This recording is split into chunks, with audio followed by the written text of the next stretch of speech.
Hello, everyone. Welcome to the Adventure Mystery Book Club. I'm Bill Mallory, branch manager of the La Jolla Library. And I'm so glad you could join me for today's live reading of Whose Body by Dorothy L. Sayers, the first of the Lord Peter Wimsey books. Now, last time on Wednesday, we read chapter 5. It was a long chapter, and in it, we saw more of the investigation. Of course, they're trying to find who is this dead body found in Mr. Thipp's bathtub wearing only a pince-nez, a small pair of glasses that fit on the bridge of the nose. In a previous chapter, Lord Peter Wimsey and Inspector Parker, who was with Scotland Yard, put an ad in the newspaper asking for the jeweler who created the gold chain that was attached to the pince-nez. And they got a response, but not from a jeweler. They got a response saying that this man, a man by the name of Crimplesham, has lost his glasses, and it too had a gold chain, and the gold chain was purchased for him by his daughter, and so he has large sentimental value, and so he wants to know if that may be the glasses that he lost on the train. They check the prescription. It turns out the prescription is a unique one, and it does, in fact, match Crimplesham's prescription. So it seems like that this person is asking for his glasses back, even though it was found on a dead body a long way away. So Lord Peter Wimsey goes and sees Crimplesham, and with the idea, and of course, Crimplesham thinks that he's going to be given his glasses back, but it doesn't turn out that way. He explains to him, by the way, I don't actually have the glasses because they're in the evidence locker at Scotland Yard, and they were found on a dead body. Crimplesham, on the other hand, takes this as an attempt at blackmail in some way, and that he's thinking that this person is trying to blackmail him into giving him some money because this is connected to a murder in some way, and he basically sends him out. Tells his clerk to escort this man out, and when Mr. Crimplesham's secretary comes in, he's all surprised, and he's like, why was that person here? And he says, oh, he was just a shameless attempt at blackmail, and that's why I threw him out. And he said his name was Lord Peter Wimsey or something. And the secretary says, that was Lord Peter Wimsey because I saw his picture in the newspaper because of a testimony he gave on a previous case that he helped solve. And then Crimplesham is like, oh dear. And then he realizes his mistake. And when he goes down to try and find him again, he does not. He goes to the hotel that he's staying at, but he does not find Wimsey. He finds his butler, valet. He finds his valet, Bunter, and that's where we left it. So it was a long chapter, and this chapter 6, today's chapter, will also be a bit of a long chapter. So we're probably going to go a little over an hour on this, but just so you know, prepare yourself. It's interesting. There's a few other things that kind of happened as well. The investigation is kind of continuing on in that Inspector Parker went over to the apartment building where the body was found and re-interviewed a bunch of the tenants there, and nothing really sprang to mind. Nothing really interesting sort of came of that. Just sort of going through the procedural part of the investigation to cover all the bases there. But if you are ready, and I know I am, then we will start. We will start chapter 6. It was, in fact, inconvenient for Mr. Parker to leave London. He had to go to see Lady Levy towards the end of the morning, and subsequently his plans for the day had been thrown out of gear and his movements delayed by the discovery that the adjournment inquest of Mr. Thipp's unknown visitor was to be held that afternoon. since nothing very definite seemed forthcoming from Inspector Suggs' inquiries. Jury and witnesses had been convened accordingly for 3 o'clock. Mr. Parker might altogether have missed the event had he not run against Sugg that morning at the yard and extracted the information from him as one would a reluctant tooth. Inspector Sugg, indeed, considered Mr. Parker rather interfering. Moreover, he was hand in glove with Lord Peter Wimsey, and Inspector Sugg had no words for the interferingness of Lord Peter. He could not, however, when directly questioned, deny that there was to be an inquest that afternoon, nor could he prevent Mr. Parker from enjoying the inalienable right of any interested British citizen to be present. At a little before 3, therefore, Mr. Parker was in his place and amusing himself and watching the efforts of those persons who arrived after the room was packed to insinuate, bribe, or bully themselves into a position of vantage. The coroner, a medical man of precise habits and unimaginative aspect, arrived punctually, and looking peevishly round at the crowded assembly, directed all the windows to be opened, thus letting in a stream of drizzling fog upon the heads of the unfortunates on that side of the room. This caused a commotion and some expressions of disapproval, checked sternly by the coroner, who said that with the influenza about again, an unventilated room was a death trap, that anybody who chose to object to open windows had the obvious remedy of leaving the court, and further, that if any disturbance was made, he would clear the court. He then took a formamint lozenge and proceeded, after usual preliminaries, to call up 14 good and lawful persons, and swear them diligently to inquire and a true presentment make of all matters touching the death of the gentleman with the pince-nez, and to give a true verdict according to the evidence, so help them God. When the expostulation by a woman juror, an elderly lady in spectacles who kept a sweet shop and appeared to wish she was back there, had been summarily quashed by the coroner, the jury departed to view the body. Mr. Parker gazed round again and identified the unhappy Mr. Thipps, and the girl Gladys led into an adjoining room under the grim guard of the police. They were soon followed by a gaunt old lady in a bonnet and mantle. With her, in a wonderful fur coat and a motor bonnet of fascinating construction, came the Dowager Duchess of Denver, her quick, dark eyes darting hither and thither about the crowd. The next moment they had lighted on Mr. Parker, who had several times visited the Dower house, and she nodded to him and spoke to a policeman. Before long, a way opened magically through the press, and Mr. Parker found himself accommodated with a front seat just behind the Duchess, who greeted him charmingly and said, "What's happened to poor Peter?" Parker began to explain, and the coroner glanced irritably in their direction.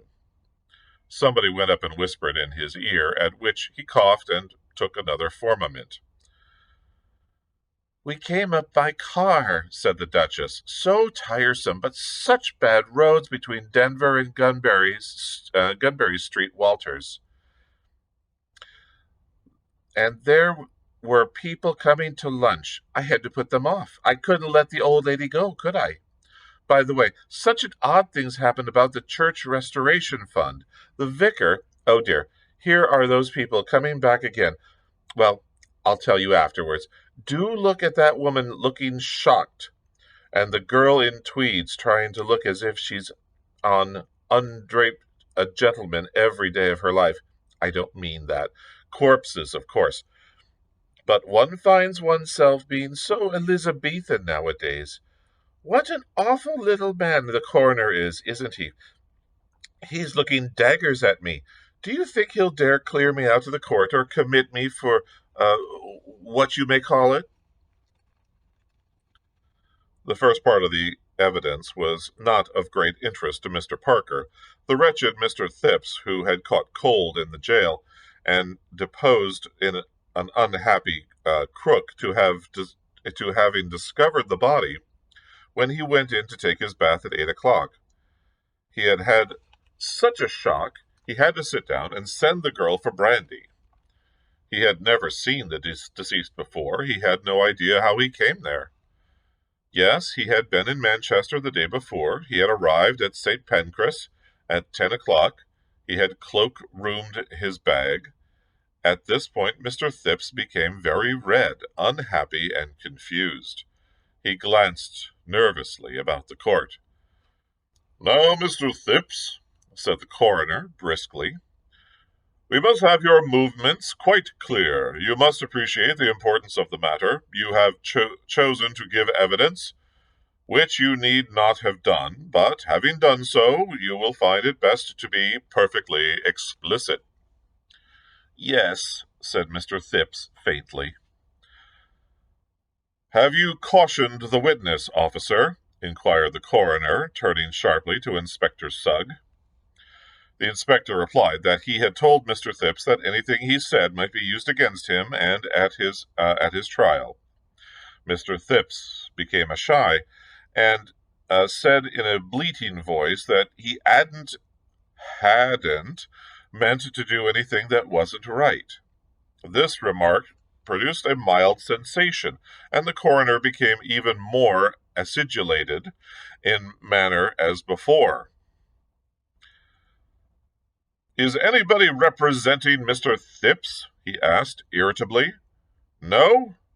Did you not explain to him that he could, that he ought to be represented?" "You did not? Really, Inspector? Did you not know, Mr. Phipps, that you had a right to be legally represented?" Mr. Phipps clung to a chair back for support and said, "No," in a voice barely audible. "It is incredible," said the coroner, "that so-called educated people should be so ignorant of the legal procedure of their own country. This places us in a very awkward position. I doubt, Inspector, whether I should permit the prisoner, Mr. Phipps, to give evidence at all. It is a delicate position."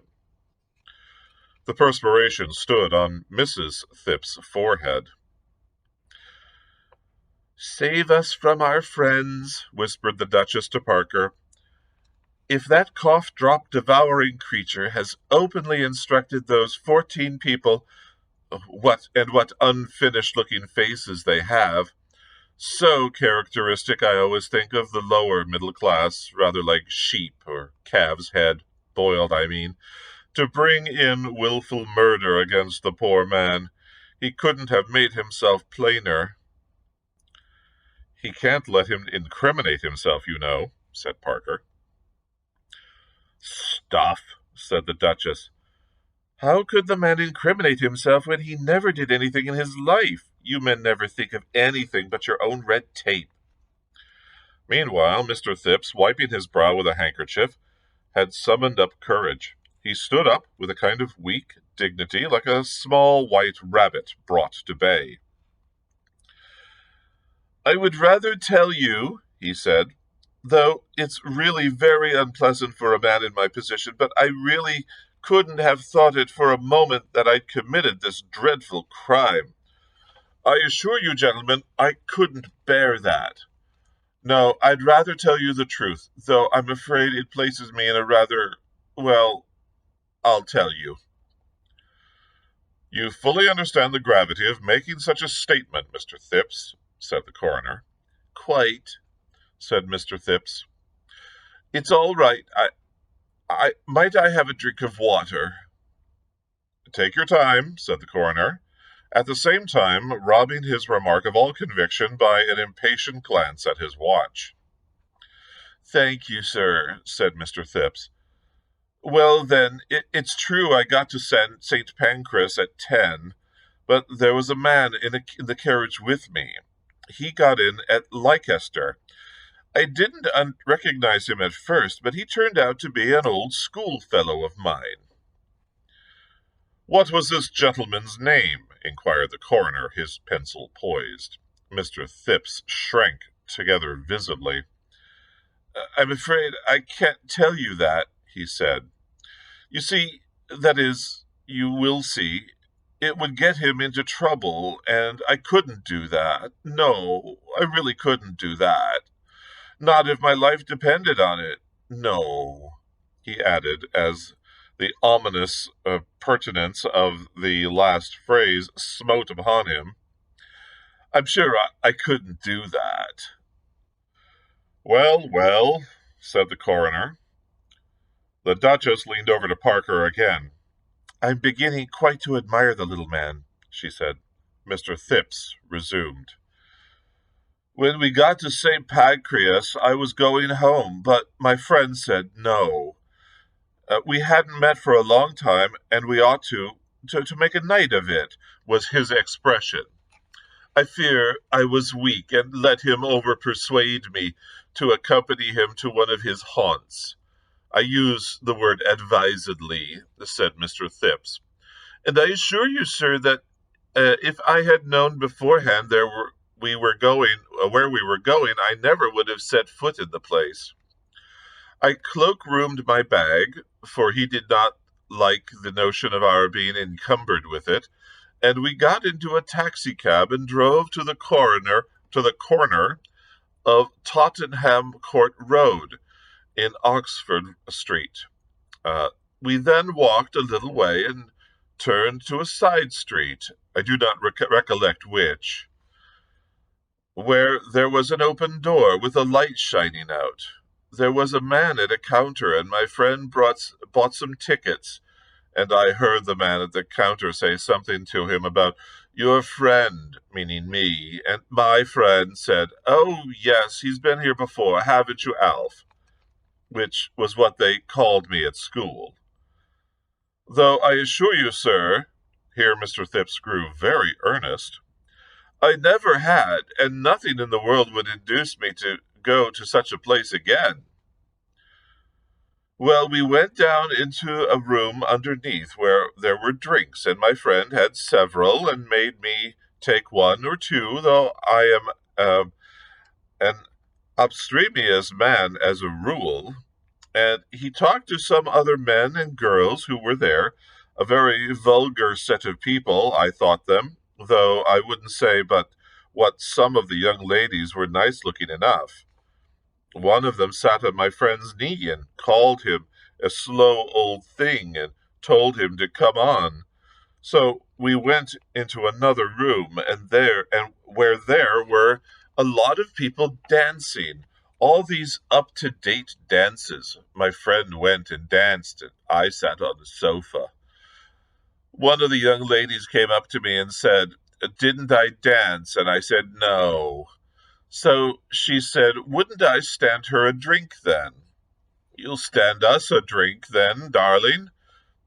That was what she said, and I said, wasn't it after hours? And she said, that didn't matter. So I ordered the drink, a gin and bitters it was, for I didn't like not to. The young lady seemed to expect it of me, and I felt it wouldn't be gentlemanly to refuse when she asked. But it went against my conscience. Such a young girl as she was, and she put her arm around my neck and afterwards and kissed me just like as if she were paying for the drink. And it really went to my heart, said Mr. Phipps, a little ambiguously, but with uncommon emphasis. Here somebody at the back said, cheero! And a sound was heard as of the noisy smacking of lips. Remove the person who made that improper noise, said the coroner with great indignation. Go on, please, Mr. Phipps.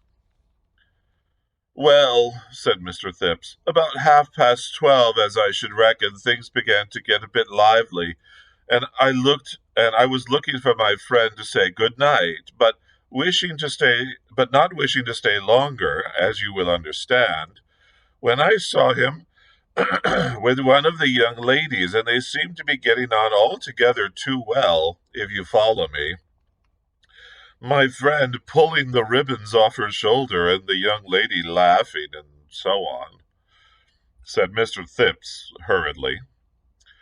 "So I thought I'd just slip quietly out, when I heard a scuffle and a shout, and before I knew what was happening, there were half a dozen policemen in, and the lights went out, and everybody stampeding and shouting.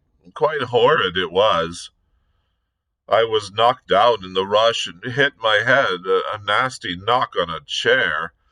That was where I got that bruise they asked me about, and I was dreadfully afraid I'd never get away, and it would all come out, and perhaps my photograph in the papers when someone caught hold of me. I think it was the young lady I'd given the gin and bitters to, and she said, 'This way,' and pushed me along a passage and out at the back somewhere. So I ran through some streets and found myself in Gooch Street, and there I got a taxi and came home. I saw the account of the raid afterwards in the paper and saw my friend had escaped, and so, as it wasn't the sort of thing I wanted made public, and I didn't want to get him into difficulties, I just said nothing. But that's the truth." "Well, Mr. Phipps," said the coroner, "we shall be able to substantiate a certain amount of this story. Your friend's name?" "No," said Mr. Phipps stoutly, "not on any account." "Very good," said the coroner. "Now, can you tell us what time you did get in?" "About 1:30, I should think, though really I was so upset." "Quite so. Did you go straight to bed?" "Yes, I took my sandwich and a glass of milk first. I thought it might settle my inside, so to speak," added the witness apologetically, "not being accustomed to alcohol so late at night and on an empty stomach, as you may say." "Quite so. Nobody sat up for you?" "Nobody." "How long did you take getting to bed first and last?" Mr. Phipps thought it might have been half an hour. "Did you visit the bathroom before turning in?" "No." "And you heard nothing in the night?" "No, I fell fast asleep. I was rather agitated, so I took a little dose to make me sleep. And what with being so tired, and the milk, and the dose, I just tumbled right off, and didn't wake until Gladys called me." Further questioning elicited little from Mr. Phipps. Yes, the bathroom window had been open when he went in the morning. He was sure of that, and he had spoken very sharply to the girl about it. He was ready to answer any questions. He would be only too happy, to have this dreadful affair sifted to the bottom. Gladys Horrocks stated that she had been in Mr. Phipps' employment about 3 months. Her previous employers would speak to her character.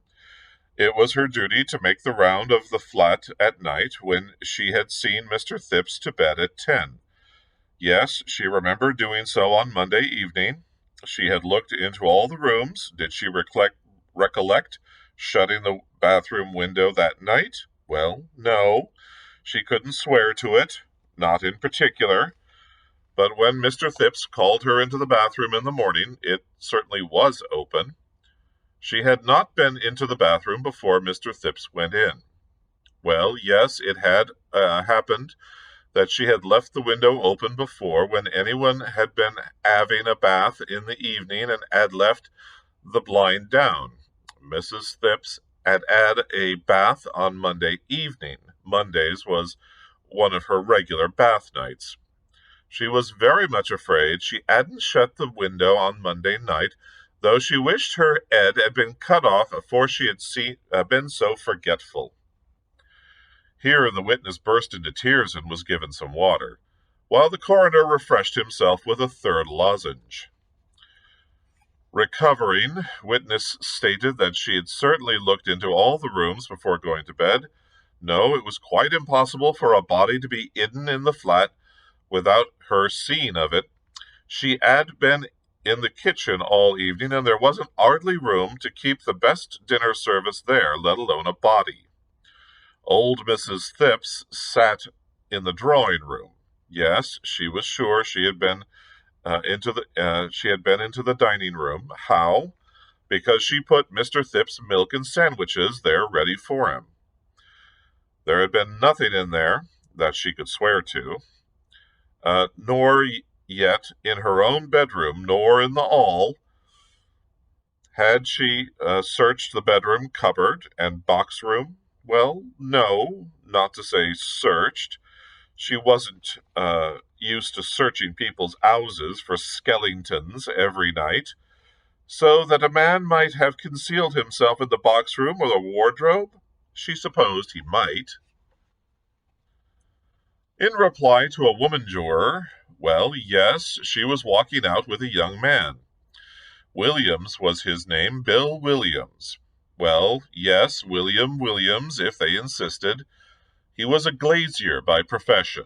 Well, yes, he had been in the flat sometimes. Well, she supposed you might say he was acquainted with the flat. Had she ever? No, she hadn't. And if she'd thought that such a question was going to be put to a respectable girl, she wouldn't have offered to give evidence. The vicar of St. Mary's would speak to her character and to Mr. Williams.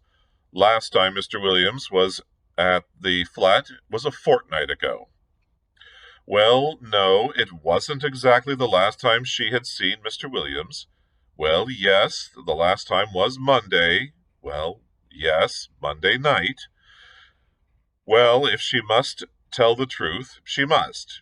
Yes, the officer had cautioned her, but there wasn't any harm in it, and it was better to lose her place than to be hung. Though it was a cruel shame a girl couldn't have a bit of fun without a nasty corpse comin' in through the window to get her into difficulties. After she had put Mrs. Phipps to bed, she had slipped out to go to the plumbers and glaziers' ball at the Black-Faced Ram. Mr. Williams had met her and brought her back. He could testify to her and where she'd been, and that there wasn't no harm in it. She'd left before the end of the ball. It might have been 2 o'clock when she got back.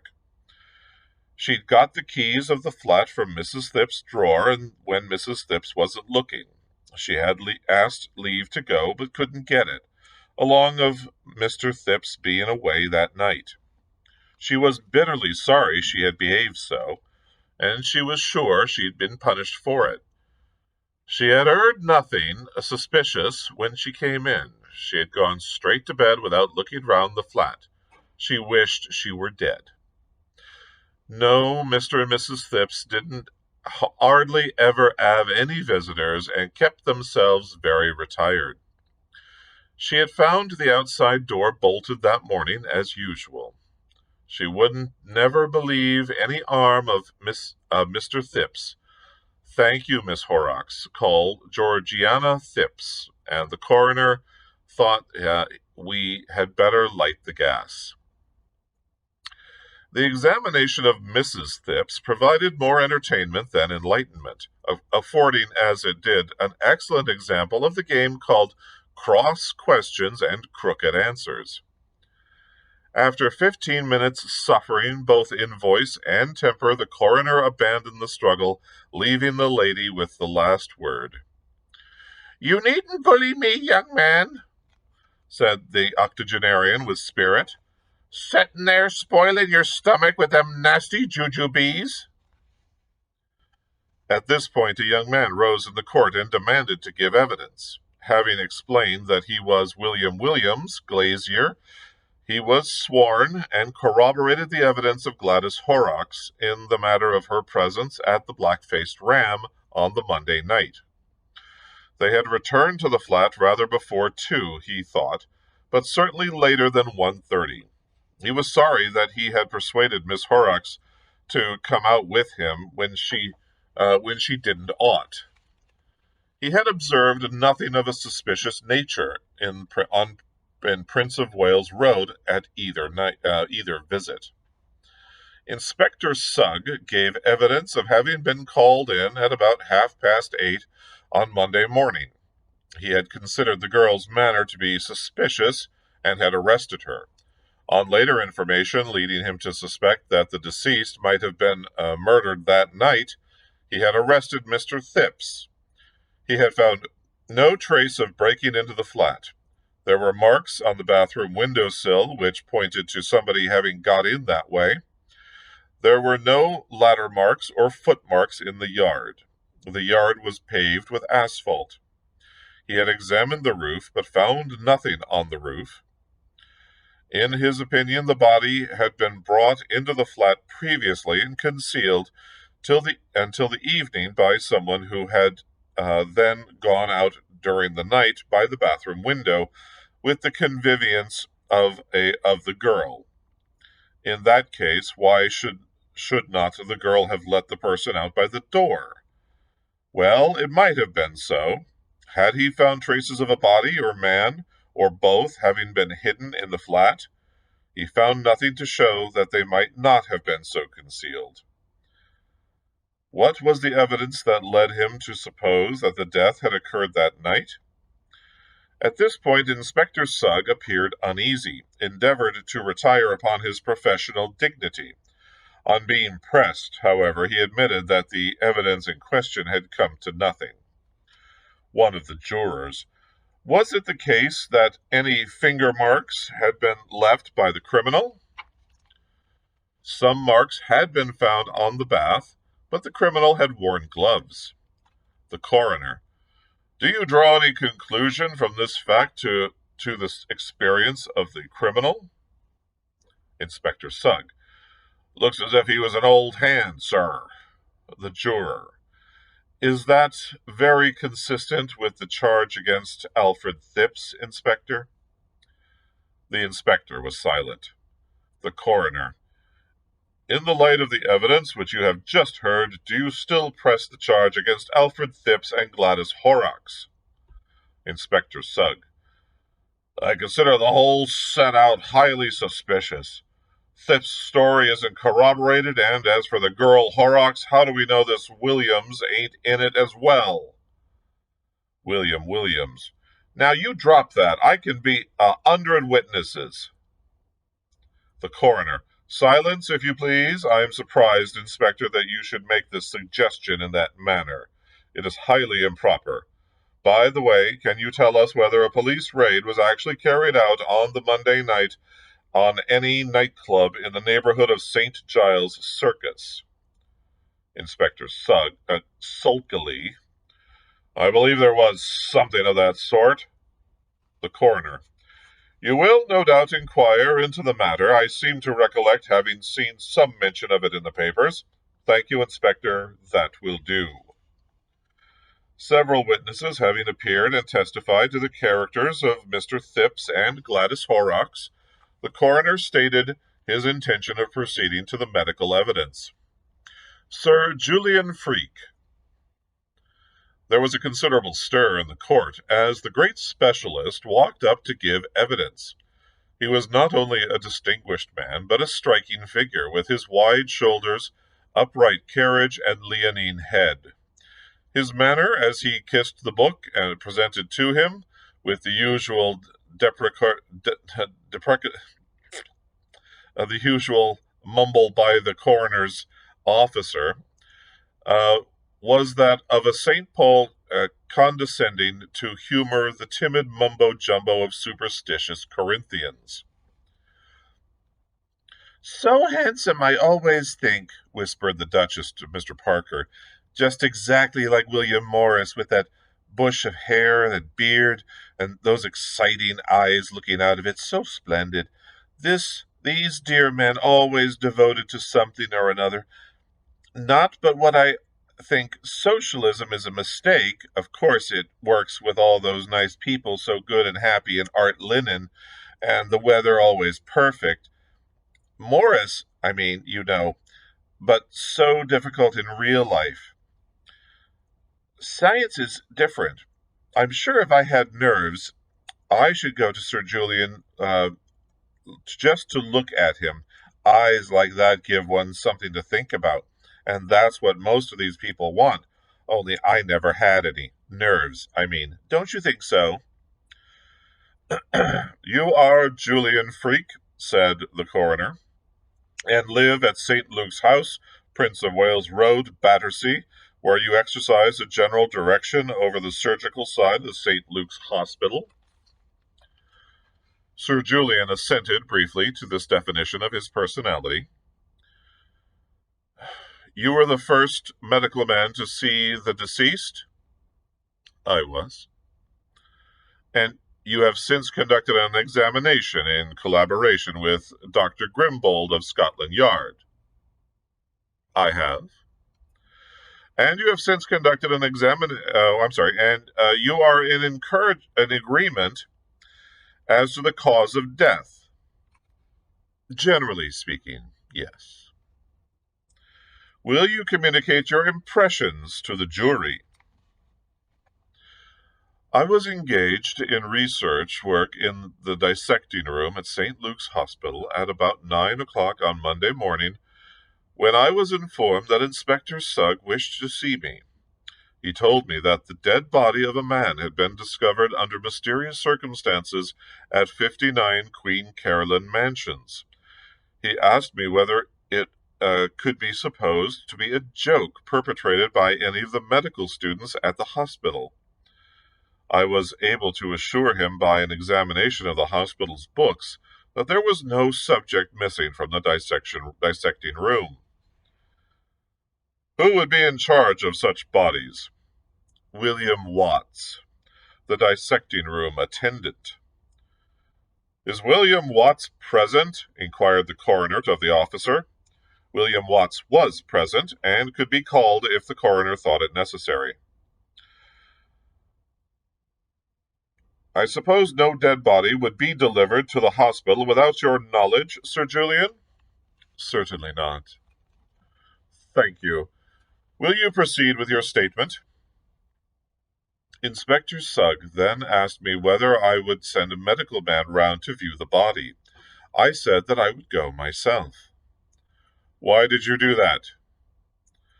I confess to my share of ordinary human curiosity, Mr. Coroner. Laughter from a medical student in the back of the room. On arriving at the flat, I found the deceased lying on his back in the bath. I examined him and came to the conclusion that death had been caused by a blow on the back of the neck, dislocating the fourth and fifth cervical vertebrae, bruising the spinal cord, and producing internal hemorrhage and partial paralysis of the brain. I judged the deceased to have been dead at least 12 hours, possibly more. I observed no other sign of violence of any kind upon the body. Deceased was a strong, well-nourished man of about 50 to 55 years of age. In your opinion, could the blow have been self-inflicted? Certainly not.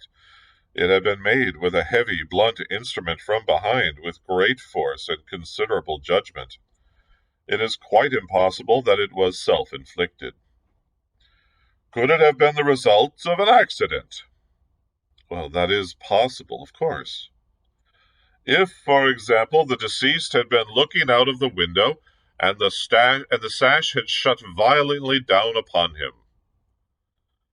No, in that case there would have been signs of strangulation and a bruise upon the throat as well. But the deceased might have been killed through a heavy weight accidentally falling upon him. He might. Was death instantaneous, in your opinion? It is difficult to say. Such a blow might very well cause death instantaneously, or the patient might linger in a partially paralyzed condition for some time. In the present case, I should be disposed to think that deceased might have lingered for some hours. I base my decision upon the condition of the brain revealed at the autopsy. I may say, however, that Dr. Grimbold and I are not in complete agreement on the point. I understand that a suggestion has been made as to the identification of the deceased. You are not in a position to identify him? Certainly not. I never saw him before. The suggestion to which you refer is a preposterous one, and ought never to have been made.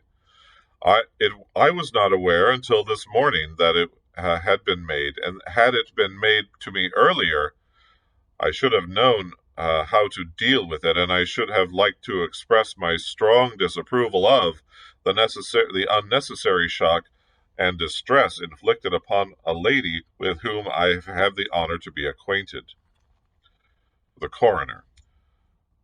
It was not my fault, Sir Julian. I had nothing to do with it. I agree with you that it was unfortunate that you were not consulted. The reporters scribbled busily, and the court asked each other what was meant, while the jury tried to look as if they knew already. It was the matter of the eyeglasses found upon the body, Sir Julian. Do these give any indication to a medical man? They are somewhat unusual lenses. An oculist would be able to speak more definitely, but I will say for myself that I should have expected them to belong to an older man than the deceased. Speaking as a physician who has had many opportunities of observing the human body, did you gather anything from the appearance of the deceased as to his personal habits? I should say that he was a man in easy circumstances, but who had only recently come into money. His teeth are in a bad state, and his hands show signs of recent manual labor. An Australian colonist, for instance, who had made money. Something of that sort, of course. I could not say positively. Of course not. Thank you, Sir Julian. Dr. Grimbold called, corroborated his distinguished colleague in every particular, except that, in his opinion, death had not occurred for several days after the blow. It was with the greatest hesitancy that he ventured to differ from Sir Julian Freke, and he might be wrong. It was difficult to tell in any case, and when he saw the body, the deceased had been dead at least 24 hours, in his opinion. Inspector Sugg recalled. Would he tell the jury what steps had been taken to identify the deceased? A description had been sent to every police station and had been inserted in all the newspapers. In view of the suggestion made by Sir Julian Freke, had any inquiries been made at all the seaports? They had. And with no results? With no results at all. No one had come forward to identify the body. Plenty of people had come forward, but nobody had succeeded in identifying it. Had any effort been made to follow up the clue afforded the eyeglasses? Inspector Sugg submitted that, having regard to the interests of justice, he would beg to be excused from answering that question. Might the jury see the eyeglasses? The eyeglasses were handed to the jury. William Watts called, confirmed the evidence of Sir Julian Freke with regard to dissecting room subjects. He explained the system by which they were entered. They usually were supplied by the workhouses and free hospitals. They were under his sole charge. The young gentleman could not possibly get the keys. Had Sir Julian Freke or any of the other house surgeons the keys? No, not even Sir Julian Freke. The keys had remained in his possession on Monday night. They had. And in any case, the inquiry was irrelevant, as there was nobody missing, nor ever had been. That was the case.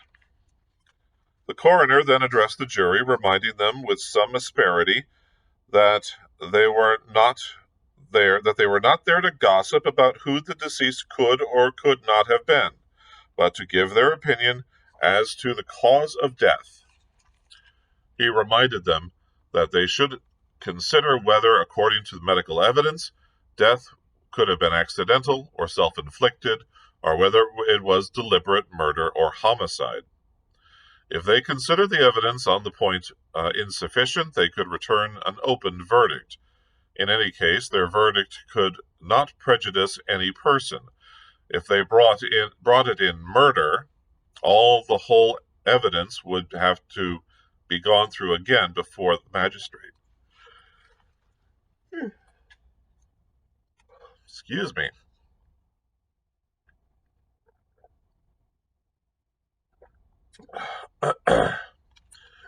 He then dismissed them with the unspoken adjuration to be quick about it.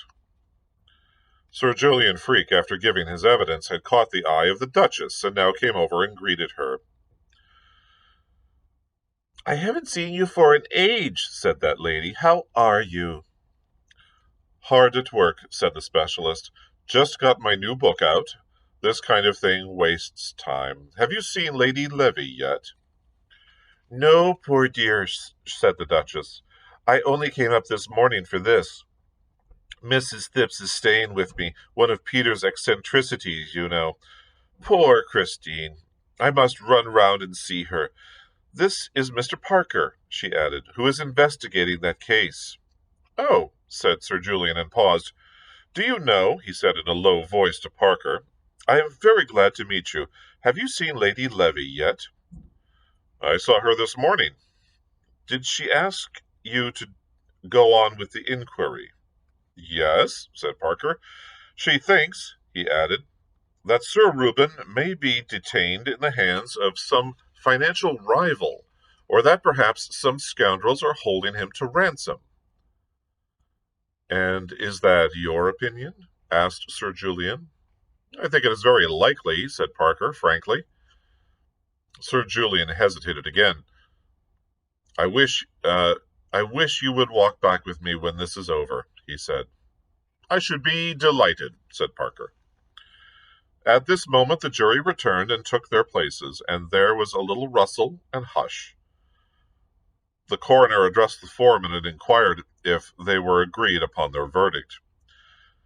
"We are agreed, Mr. Coroner, that the deceased died of the effects of a blow upon the spine, but how that injury was inflicted we consider that there is not sufficient evidence to show." Mr. Parker and Sir Julian Freke walked up the road together. "I had absolutely no idea until I saw Lady Levy this morning," said the doctor, "that there was any idea of connecting this matter with the disappearance of Sir Reuben. The suggestion was perfectly monstrous, and could only have grown up in the mind of that ridiculous police officer. If I had had any idea what was in his mind, I could have disabused him and avoided all this." "I did my best to do so," said Parker. "As soon as I was called into the Levy case—" "Who called you in, if I may ask?" inquired Sir Julian. "Well, the household first of all, and then Sir Reuben's uncle, Mr. Levy of Portman Square, wrote to me to go on with the investigation." "And now Lady Levy has confirmed those instructions?" "Certainly," said Parker in some surprise. Sir Julian was silent for a little time. "I'm afraid I was the first person to put the idea into Suggs' head," said Parker rather penitently. "When Sir Reuben disappeared, my first step almost was to hunt up all the street accidents and suicides and so on that had turned up during the day, and I went down to see this Battersea Park body as a matter of routine. Of course, I saw that the thing was ridiculous as soon as I got there, but Sugg froze onto the idea, and it's true that there was a good deal of resemblance between the dead man and the portraits I've seen of Sir Reuben." "A strong, superficial likeness," said Sir Julian. "The upper part of the face is not an uncommon type, and as Sir Reuben wore a heavy beard, and there was no opportunity of comparing the mouths and chin, I can understand the idea occurring to anybody, but only to be dismissed at once. I am sorry," he added, "as to the whole matter has been painful to Lady Levy. You may know, Mr. Parker, that I am an old, though I should not call myself an intimate friend of the Levys." "I understood something of the sort." Yes, when I was a young man, in short, Mr. Parker, I hoped once to marry Lady Levy.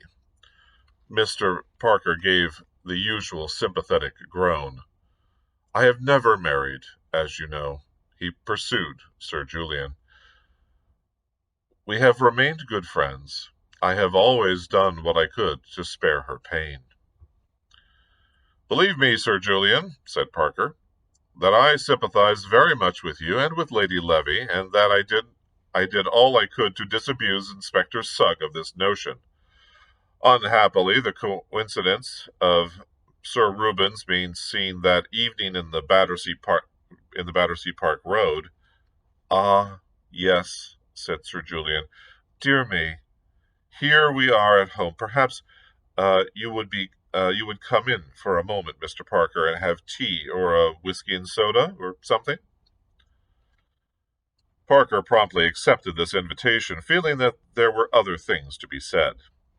The two men stepped into a square, finely furnished hall, with a fireplace on the same side as the door and a staircase opposite. The dining room door stood open on their right, and Sir Julian rang the bell, and a manservant appeared at the far end of the hall.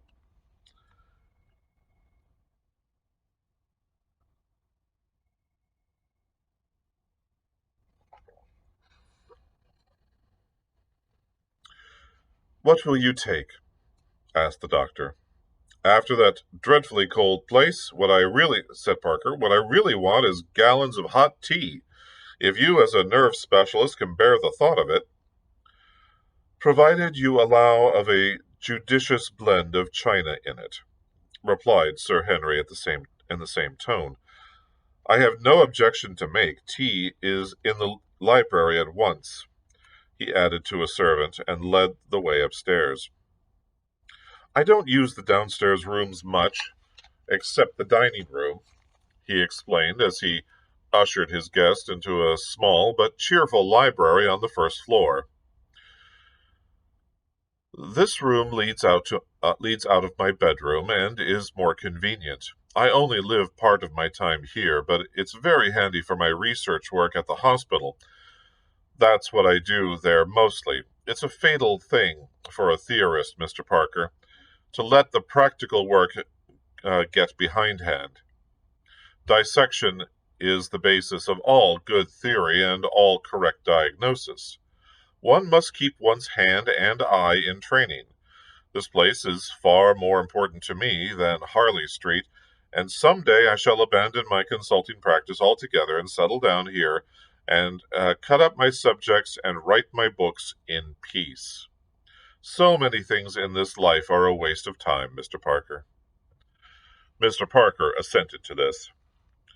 Very often, said Sir Julian, the only time I get for any research work, necessitating as it does the keenest observation and the faculties at their acutest, has to be at night after a long day's work and by artificial light, which, magnificent as the lighting of the dissecting room here is always more trying to the eyes than daylight. Doubtless your own work has to be carried on under even more trying conditions. Yes, sometimes, said Parker. But then, you see, he added, the conditions are, so to speak, part of the work. Quite so, said Sir Julian. You mean that the burglar, for example, does not demonstrate his methods in the light of day, or plant the perfect footmark in the middle of a damp patch of sand for you to analyze. Not as a rule, said the detective. But I have no doubt many of your diseases work quite as insidiously as any burglar. They do, said Sir Julian, laughing, and it is my pride, as it is yours, to track them down for the good of society. The neuroses, you know, are particularly clever criminals. They break out into as many disguises as Leon Kestrel, the master mummer, suggested Parker, who read railway stall detective stories on the principle of the busman's holiday. No doubt, said Sir Julian, who did not. And they cover up their tracks wonderfully, but when you can really really investigate, Mr. Parker, and break up the dead for preference the living body with the scalpel, you always find the footmarks, the little trail of ruin or disorder left by madness or disease or drink or any other similar pest. But the difficulty is to trace them back merely by observing the surface symptoms.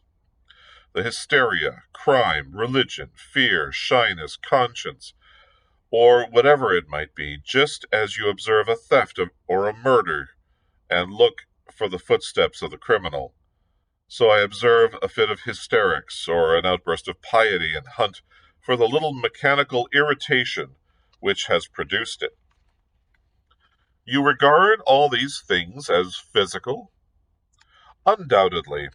I am not ignorant of the rise of another school of thought, Mr. Parker, but its exponents are mostly charlatans or self-deceivers. Sie haben sich soweit darin eingemengt, that, like the sludge the medium, they are beginning to believe their own nonsense. I should like to have the exploring of some of their brains, Mr. Parker. I would show you the little faults, the landslips in the cells, the misfiring and short-circuiting of the nerves, which produce these notions and these books. At least, he added, gazing somberly at his guest, at least, if I could not quite show you today, I shall be able to do so tomorrow, or in a year's time, or before I die. He sat for some minutes gazing into the fire, while the red light played upon his tawny beard and struck out answering gleams from his compelling eyes. Parker drank tea in silence, watching him. On the whole, however, he remained but little interested in the causes of nervous phenomena, and his mind strayed to Lord Peter, coping with the redoubtable Crimplesham down in Salisbury. Lord Peter had wanted him to come. That meant either that Crimplesham was proving recalcitrant or that a clue wanted following. But Bunter had said that tomorrow would do, and it was just as well. After all, the Battersea affair was not Parker's case. He had already wasted valuable time attending an inconclusive inquest, and he really ought to get on with his legitimate work. There was still Levy's secretary to see, and the little matter of the Peruvian oil to be looked into. He looked at his watch. "I'm very much afraid, if you will excuse me," he murmured. Sir Julian came back with a start to the consideration of actuality. "Your work calls you?" he said, smiling. "Well, I can understand that. I won't keep you. But I wanted to say something to you in connection with your present inquiry, only I hardly like." Parker sat down again and banished every indication of hurry from his face and attitude. "I shall be very grateful for any help you can give me," he said. "I'm afraid it's more in the nature of hindrance," said Sir Julian with a short laugh. "It's a case of destroying a clue for you, and a breach of professional confidence on my side. But since, accidentally, a certain amount has to come out, perhaps the whole had better do so."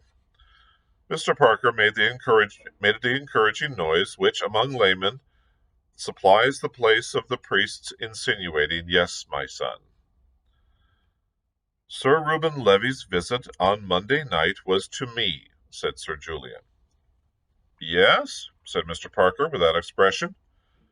"He found cause for certain grave suspicions concerning his health," said Sir Julian slowly, as though weighing how much he could in honor disclose to a stranger. "He came to me in preference to his own medical man, as he was particularly anxious that the matter should be kept from his wife. As I told you, he knew me fairly well, and Lady Levy had consulted me about a nervous disorder in the summer. Did he make an appointment with you? Asked Parker. I beg your pardon, said the other absently. Did he make an appointment? An appointment? Oh, no. He turned up suddenly in the evening after dinner when I wasn't expecting him. I took him up here and examined him, and he left me somewhere about 10 o'clock, I should think. May I ask what was the result of your examination? Why do you want to know? It might illuminate, well, conjecture as to his subsequent conduct, said Parker, cautiously. The story seemed to have little coherence with the rest of the business, and he wondered whether coincidence was alone responsible for Sir Reuben's disappearance on the same night that he visited the doctor. I see, said Sir Julian. Yes, well, I will tell you in confidence that I saw grave grounds of suspicion, but as yet no absolute certainty of mischief. Thank you. Sir Reuben left you at 10 o'clock? Then, or thereabouts. I did not at first mention the matter, as it was so very much Sir Reuben's wish to keep his visit to me a secret. And there was no question of accident in the street or anything of that kind, since he reached home safely at midnight. Quite so, said Parker. It would have been, and is, a breach of confidence, said Sir Julian, and I only tell you now because I would rather tell you in private than have you ferreting around here questioning my servants, Mr. Parker. You will excuse my frankness. Certainly, said Parker. I hold no brief for the pleasantness. I hold no brief for the pleasantness of my profession, Sir Julian. I am very much obliged to you for telling me this. I might otherwise have wasted valuable time following up a false trail. I am sure I need not ask you in your turn to respect this confidence, said the doctor. To publish the matter abroad could only harm Sir Reuben and pain his wife, besides placing me in no favorable light with my patients. I promise to keep the thing to myself, said Parker, except, of course, he added hastily, that I must inform my colleague. You have a colleague in the case? I have. What sort of person is he? He will be perfectly discreet, Sir Julian. Is he a police officer? You need not be afraid of your confidence getting into the records at Scotland Yard. I see that you know how to be discreet, Mr. Parker. We also have our professional etiquette, Sir Julian. On returning to Great Ormond Street, Mr. Parker found a wire waiting for him, which said, Do not trouble to come, all well, returning tomorrow, Whimsy. And that, my friends, is the end of chapter 6. So, another long chapter, another slightly over an hour, in which we got to see the particulars of the trial and a conversation between Parker and Sir Julian Freak at the end of it. And oddly, in this chapter, no Lord Peter Wimsey except via wire and telegram. So, interesting chapter, all in all. Certainly very informative. Guess we'll see what happens next time. Thank you for joining me today for this reading of Whose Body by Dorothy Sayers. I hope you can join me again on Monday, where we will read chapter 7. And thank you for being here. Have a good weekend, and we'll see you again. Bye, everyone.